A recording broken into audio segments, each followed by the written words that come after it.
जय श्री राम, जय बागेश्वर धाम सरकार। दोस्तों कैसे हैं आप? उम्मीद करते हैं बहुत ही सुखी, समृद्ध और संपन्न होंगे। दोस्तों बागेश्वर बालाजी की कृपा आप पर सदैव बनी रहे और सन्यासी बाबा भी आप पर हमेशा कृपा करते रहें। दोस्तों बागेश्वर धाम सरकार की कृपा से मैं आज एक नया वीडियो फिर से आपके सामने लेकर के आया हूं, जो कि लौंग का वीडियो होने जा रहा है।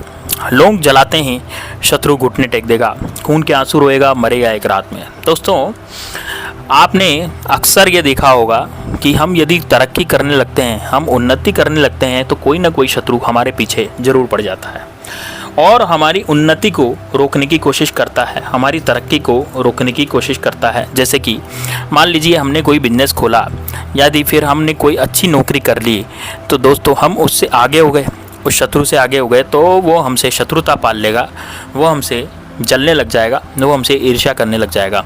क्योंकि भगवान श्री कृष्ण कह गए थे कि कलयुग में ईर्ष्या, जब घोर कलयुग आ जाएगा तब ईर्ष्या का साम्राज्य लोगों में हो जाएगा। लोग एक दूसरे की उन्नति को देख करके ही जलेंगे, उसका अनुसरण नहीं करेंगे। वो ये नहीं सोचेंगे कि मैं भी इस तरह की उन्नति कर सकता हूँ यदि मैं मेहनत करूँ तो। नहीं, वो दूसरे की मेहनत को हटाने की कोशिश करेंगे, वो दूसरे की मेहनत को खाने की कोशिश करेंगे। वो सोचेंगे कि ये मेरे जैसा क्यों नहीं है, ये इतना ज़्यादा आगे क्यों बढ़ता जा रहा है। तो दोस्तों इस तरह के जो शत्रु होते हैं वो बहुत ही खतरनाक होते हैं और उन शत्रु विरोधियों को दूर करने के हम आपको उपाय सुझाते रहते हैं। इसी तरह का एक लौंग वाला उपाय जो है मैं आपके सामने लेकर के आया हूँ, वो तो बहुत ही कारगर उपाय होने जा रहा है दोस्तों, इसलिए वीडियो को अंत तक ज़रूर देखिएगा। दोस्तों साथ ही में खुश रहना बहुत ज़रूरी है। यदि आप खुश नहीं रहेंगे तो आपका आत्म मनोबल जो है वो टूट जाएगा और आप इतनी अच्छी जो भी आपके जीवन में चल रहा है उन सब का लुत्फ़ नहीं उठा पाएंगे। साथ ही में आप परेशानियों में ही अपना जीवन पूरा निर्वाह कर देंगे। इसलिए दोस्तों परेशानियां सबके जीवन में होती हैं, तो उसका समाधान भी सबके जीवन में होता है। तो इसलिए समाधान पर ध्यान दीजिए, परेशानियों पर ध्यान नहीं दीजिए। क्योंकि परेशानियों पर ध्यान दे करके आप खुश नहीं रहेंगे तो आप उन परेशानियों को सुलझा नहीं पाएंगे, और यदि परेशानी को नहीं सुलझा पाएंगे तो आपके जीवन में दुख ही दुख आता ही चला जाएगा। इसलिए हमारी आपसे विनती है कि आप अपने हाल में खुश रहा करिए, आपको ईश्वर बहुत ज़्यादा खुशी देगा। दोस्तों अब आपको ये उपाय करना है, किस तरह से करना है और कैसे करना है ये मैं आपको बताने जा रहा हूँ, किस दिन करना है।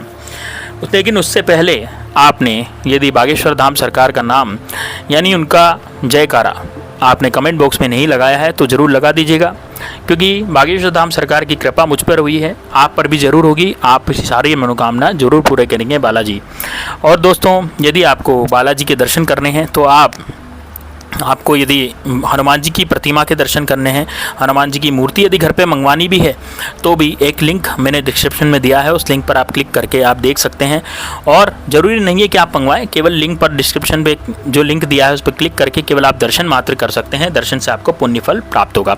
साथ ही में रुद्राक्ष किस तरह का होता है, स्फटिक की माला किस तरह की होती है, और भी कई तरीके के चीज़ें के मैंने डिस्क्रिप्शन में यहाँ पर लिंक दिए हुए हैं, आप क्लिक करके उन्हें देख सकते हैं। मैं आपसे ये नहीं कह रहा कि आप मंगवाइए ही मंगवाइए, आप केवल उसको देख करके आप ये पहचान सकते हैं कि किस तरह की असली और नकली चीज़ें होती हैं। दोस्तों कई बार नकली चीज़ें भी मार्केट में, अभी आजकल तो नकली रुद्राक्ष आ गए हैं, नकली कमल गट्टे आ गए हैं, नकली स्फटिक की माला आ गई है, सब कुछ नकली आ गया है।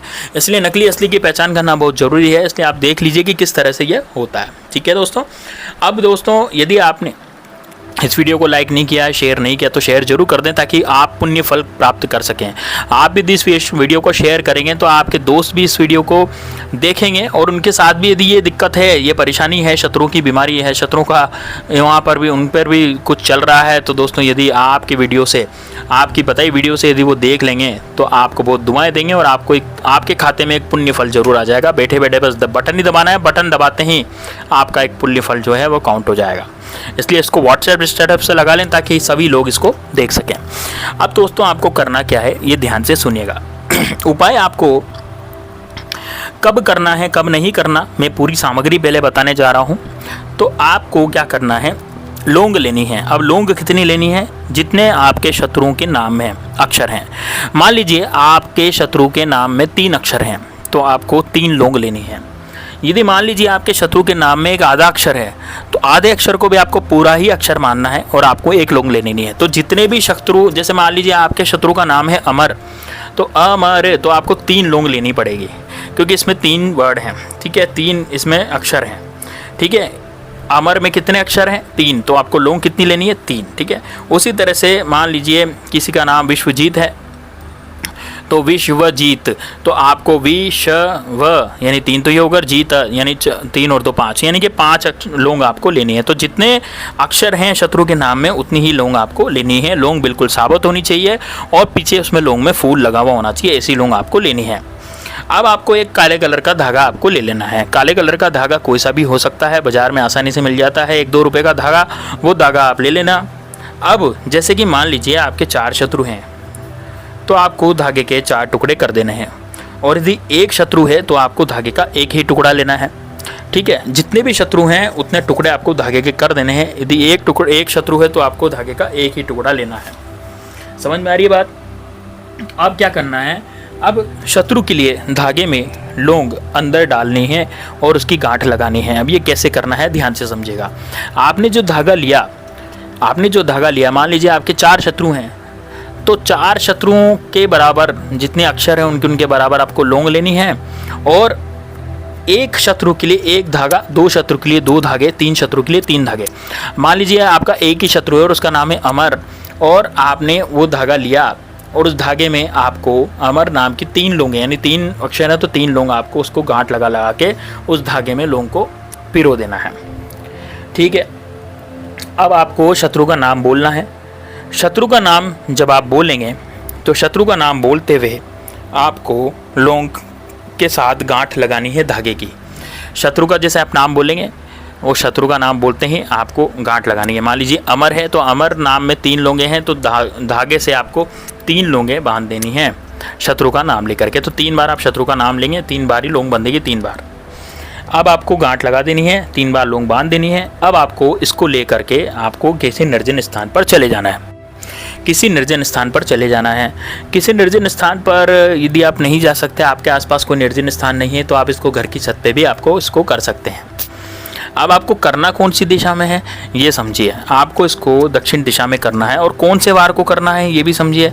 तो आप इसको किसी भी वार को कर सकते हैं, इसमें कोई वार का कुछ ऐसा कॉन्सेप्ट नहीं है कि आपको किसी मंगलवार को ही करना है या शनिवार को ही करना है, ऐसा कुछ भी नहीं है दोस्तों। इसको आप किसी भी वार को कर सकते हैं, किसी भी दिन आप इसको कर सकते हैं, लेकिन इसको शाम को सूर्यास्त से पहले ही किया जाए तो ज़्यादा सही रहेगा। सूर्यास्त के बाद इस उपाय को नहीं किया जा रहा, तो सूर्य की रोशनी में इस उपाय को कर सकते हैं। सूर्यास्त नहीं हो उससे पहले यानी दिन में इस उपाय को करना है। कभी भी कर सकते हैं, सुबह कर सकते हैं, दोपहर में कर सकते हैं, शाम को कर सकते हैं, वो आपकी इच्छा है आप इस उपाय को कब करें। लेकिन यदि शाम के समय इस उपाय को करते हैं तो ये ज़्यादा फल आपको प्राप्त करता है।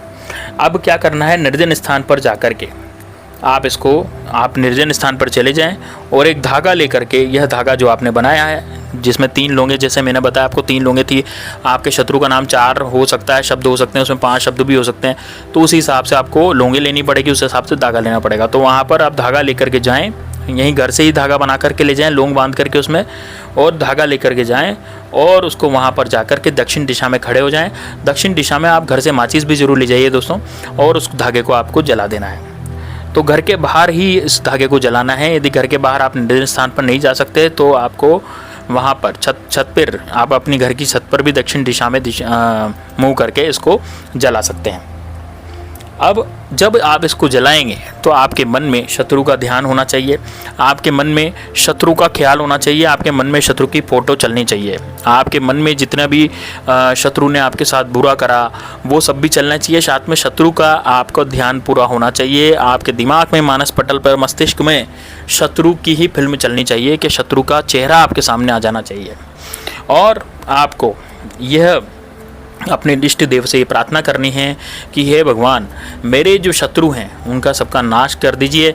मेरे इन शत्रुओं ने मेरे प्रति बहुत ज़्यादा मुझे बहुत दुख दिए हैं और मेरी उन्नति में बाधक बन रहे हैं, मेरी तरक्की में बाधक बन रहे हैं, तो आप इनको दंड दीजिए और आप इनसे मेरी रक्षा कीजिए। दोस्तों यकीन मानिए, आपका जो शत्रु है वो आपका पीछा छोड़ देगा, आप अपनी उन्नति में लग जाएंगे। शत्रु का इतना ज़्यादा बुरा हो जाएगा कि वो अपने आप में ही खुद में ही वो खुद की संभाल ले जो ही बाकी है। मतलब कि ऐसा कहते हैं ना कि वो खुद की संभाल ले जो ही काफ़ी है, कि उसका मतलब ये हुआ कि वो खुद में ही अपने में ही अपना कार्य करने में व्यस्त हो जाएगा। वो इतना ज़्यादा परेशान हो जाएगा कि वो आप पर ध्यान ही नहीं दे पाएगा, और जब ध्यान नहीं दे पाएगा तो आप उन्नति जरूर करेंगे। तो उम्मीद है दोस्तों आप हमारे द्वारा दी गई जानकारी बहुत अच्छी लगी होगी। इस वीडियो को लाइक जरूर करना दोस्तों, क्योंकि आप बागेश्वर धाम सरकार बालाजी की कृपा प्राप्त करना चाहते हैं तो वीडियो को जरूर लाइक करें, इसको शेयर करें और इसको बहुत ज़्यादा कमेंट बॉक्स में जयकारे भगवान विष्णु के, भगवान शिव के जरूर लगाएं, आपको सदैव उन्नति प्राप्त होगी। तो मिलते हैं नेक्स्ट वीडियो में, तब तक के लिए जय श्री राम, जय बागेश्वर धाम सरकार, हर हर महादेव।